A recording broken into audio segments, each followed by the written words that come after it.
Welcome to the first ever round of what I'm calling the drawing game. So I haven't play tested this. I'm going to try it for the first time right here. But the way this is going to work is I'm going to do a normal warm-up figure drawing session with a few poses. And I'm going to use these two virtual decks of cards to determine from one deck what I focus on while I'm drawing. So I'm calling that drawing lenses. So these are different ways of interpreting a pose or a drawing and translating that onto the page. And then I also have a deck of curses. As I draw lenses from the lenses deck, I might draw a curse card, which means I need to draw at least one, maybe two curses from the curses deck that will also apply for that drawing. So my plan is for each pose to draw two cards from the lenses deck, and then we'll see if I also need to apply some curses. So I have not tried this before. There are some, basically the curses are going to make it harder for me to draw by imposing certain constraints and limits. So we're going to see how it goes. Okay, so let's draw our lenses and we'll see what's in this deck. So this is a virtual deck. I can shuffle it here. I'm going to draw two cards. Oh, okay. I already got a curse and I got the value card. Okay, so that means my main focus in the drawing is going to be on the values. Hopefully we get a pose that has some good values to work with. But that's also part of the challenge. And I'm going to need to draw a curse. So let's do that. I'll shuffle the deck here. Okay. All right. So only straight lines. Only straight lines. Okay. So this is interesting. So I'm going to focus on value. And I'm only going to use straight lines in this drawing. Okay, so I have some poses from this website, Juke Pub Stock, which are free to use for personal or commercial work, which are pretty nice stock photo libraries. So I'm going to work from this. Okay, so value and only straight lines. I might accidentally use a curved line here, but hopefully I don't. But yeah, here we go. Let's see how this goes. Okay, straight lines. I gotta remember that. And value. Okay. So, and I'm just gonna kind of draw the way that I normally would for like a warm up. And I'll just kind of talk out loud as I draw. There, I did a curved line. Okay. I need some kind of like system to, some sort of punishment if I break the rules. Okay, straight lines. Okay.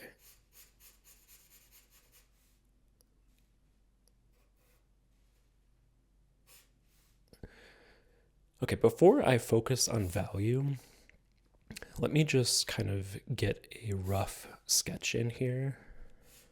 Straight lines. Okay, so there's not a ton of value to this. It's mostly kind of in the limbs. There's a lot of light, so let me see what I can do to kind of emphasize that.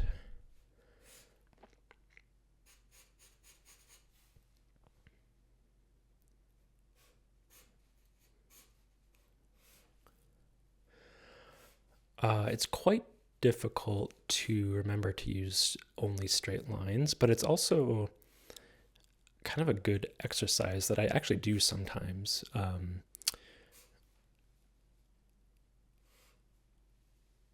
Because sometimes when you're figure drawing, everything gets a little bit too curved, a little bit too loose. And it's nice to have contrast in a composition with straights. And so sometimes you can find in part of the pose something that could be interpreted as a straight line.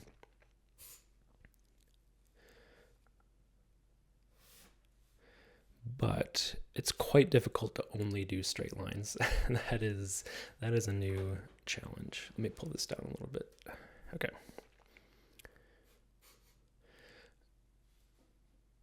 So to help with that, I think what I'm going to do is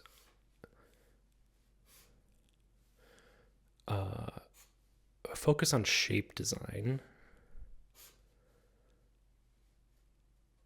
and try to make interesting shapes that have some energy to them, even like without any curves or contrast. Okay. Now, so the other thing so that's the curse. The other thing that I'm supposed to be focusing on is value. And yeah, this pose doesn't have a ton of value, although there is kind of a shadow in the background. So let me try.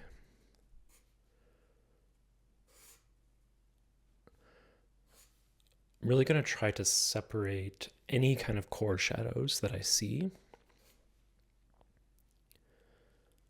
and just make sure they're there and that they have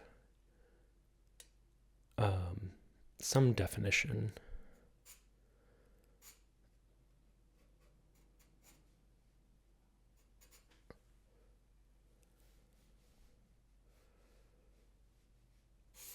I'm going to put the sword in there. There's some props in this pose that are kind of fun.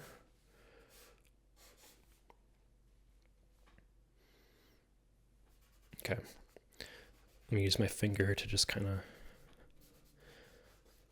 unify all these shadow shapes.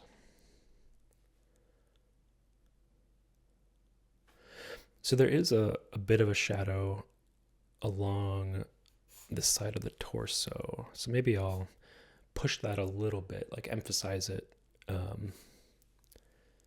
just because there's not much else to work with.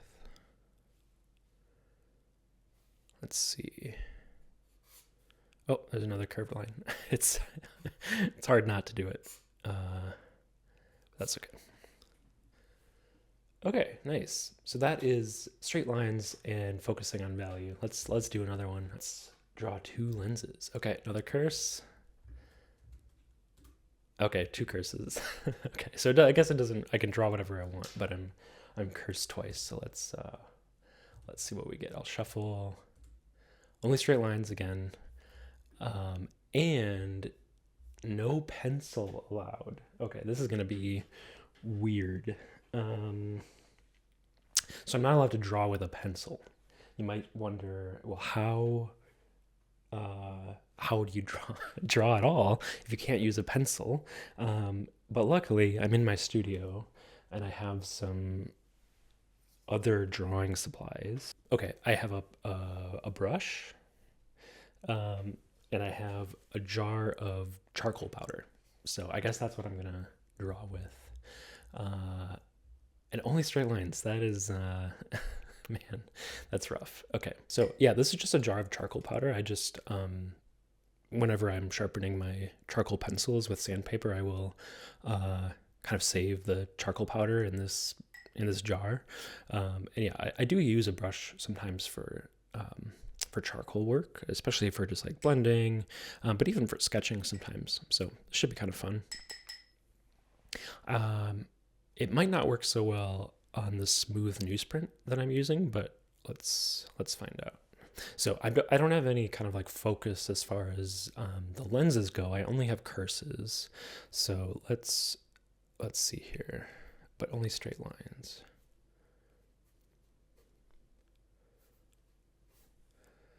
Okay, there's a bit of a curve to that line, but that's okay.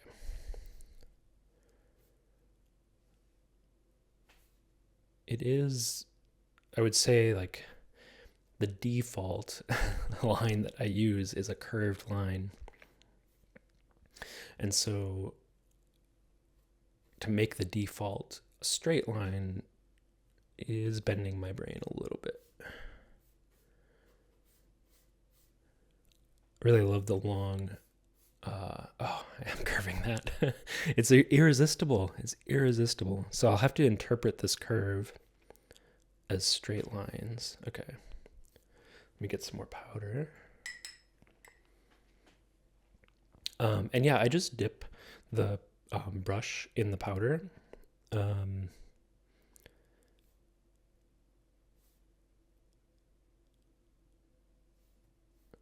and yeah, I kind of manage the load of the brush, how much powder is on there, just tapping it against the side of the jar.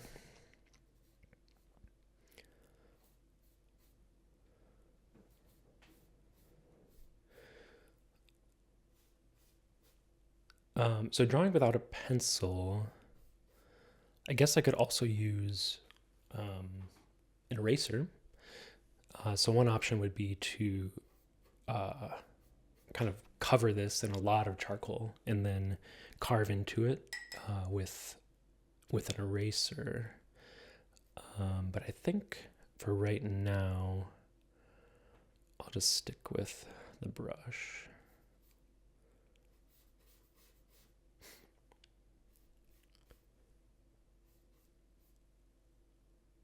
This is looking kind of funky. I guess fingers are allowed as well, but only straight marks. It's hard to get a hard edge with the brush, so I'm really missing my pencil at this point, because I would love to just kind of throw in a few different edge types into this sketch, but here we are.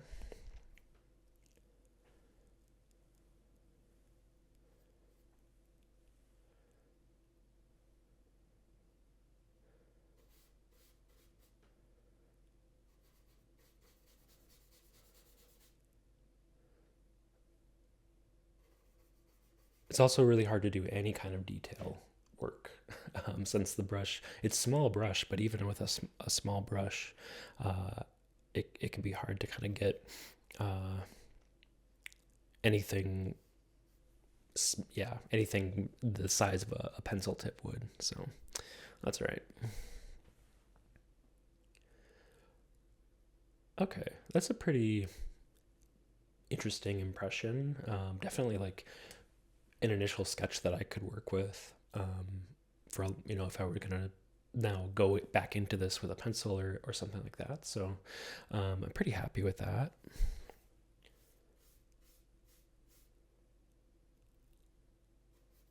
Let's get this knee.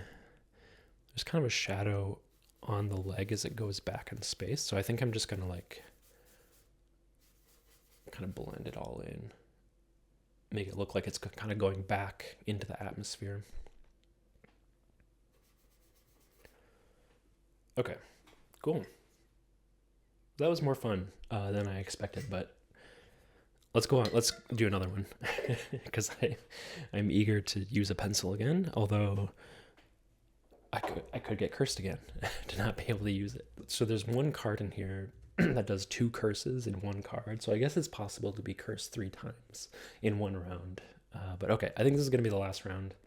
I might do another one of these if people like it. Before I go into the last round, maybe I'll promote my stuff a little bit. So I'm working on a book about life drawing called Art Just Happens. You can check that out at artjusthappens.com. It includes exercises, hopefully fun ones like this. And yeah, basically it's a companion to a life drawing practice. So yeah, I hope you check it out. So let's do some more lenses. Okay, 2 lenses. Gesture, okay. And a curse. All right. So a curse in every round. That's fair. All right. Let's see what curse we get.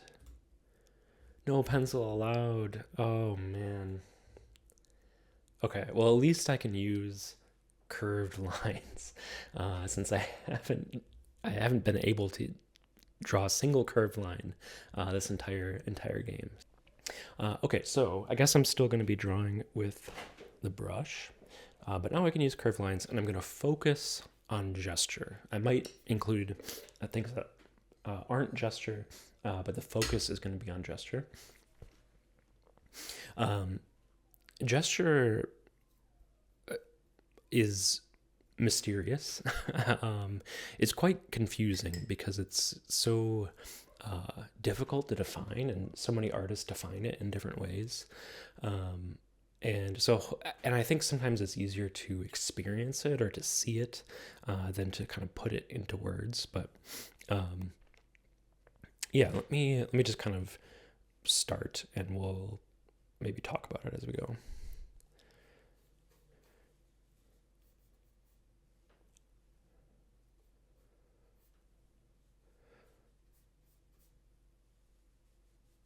So I tend to mix gesture with structure a little bit. Like it tends to not be kind of pure gesture. Um, and one thing that I think about with gesture is like there are kind of three ways to approach it. You can use a gestural line where you just use a single line to kind of describe the action or the flow of kind of energy through the part of the pose that you're drawing using one line. There's a gestural shape where you are, you know, not being exactly accurate to like the contour, but you at least have kind of two sides to a shape that gives a sense of volume or at least size. And then there's gestural form where you might include a few construction lines, but that are drawn in a gestural way, in a kind of flowing way. And that gives a sense of depth or three-dimensionality that a line or a shape might not. So as I'm going through a figure drawing like this, I tend to, and these aren't kind of like rules, these are just tendencies. I tend to use a gestural line or shape for the limbs. So for example, this arm here, I might just, kind of do a curve like that. As a line. I might do a shape as well. So if I wanted it to be a shape, I could, or at least maybe the upper arm I'll do as a shape, and kind of let the gesture flow out of the body. For the torso, I tend to use a gestural form. So I'll find kind of a center line, but I will exaggerate it a little bit if I can. And I'll kind of do a cross contour to give it a sense of volume right away. And then I might do like a gestural shape, kind of like an egg, classic egg shape for a torso. And that I would consider gestural form because I'm not being super accurate in terms of alignment or measurement, or I'm not really paying attention to the contours. I'm trying to exaggerate but still include a sense of structure. So it's a little bit subtle. So for this other arm, I'll do two lines, and I can see it's getting cut off here. Two straight lines here. For the pelvis, I like to just do a sphere. Just if I don't do this, I tend to not get the alignment right. So, and let's just carry the gesture of the torso through. Okay.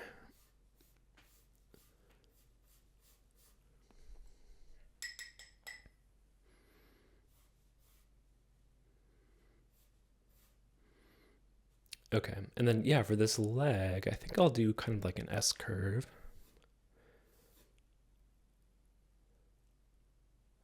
And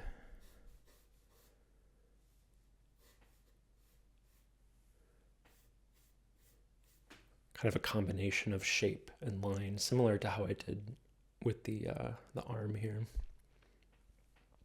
Let me just reinforce the neck. I didn't describe it. It's kind of a smaller part. It's very helpful for connecting the head and the torso, but it's kind of a smaller detail in a lot of poses. So, yeah, and the head, we just kind of reshape it a little bit. Okay, and that's what I would call a gestural sketch of this pose using the brush. And I think at this point, I would probably, if I wanted to keep going on this, I would probably switch to another kind of focus, kind of layer on contour or value or some construction, kind of measuring and getting proportions a little bit more dialed in. But for the point of this exercise, for the point of the drawing game, gestural focus with no pencil, with only a brush. I think that'll be it. So there are a lot more curses in the deck that we didn't get to. So I might have to play this again because there are some fun ones that are, that would certainly make things challenging. So I might have to play this again if people like it. If you do like it, please give it a like and subscribe to the channel. I share drawing exercises like this one, and I try to keep them fun and entertaining. So I hope you'll join me. Thanks for watching.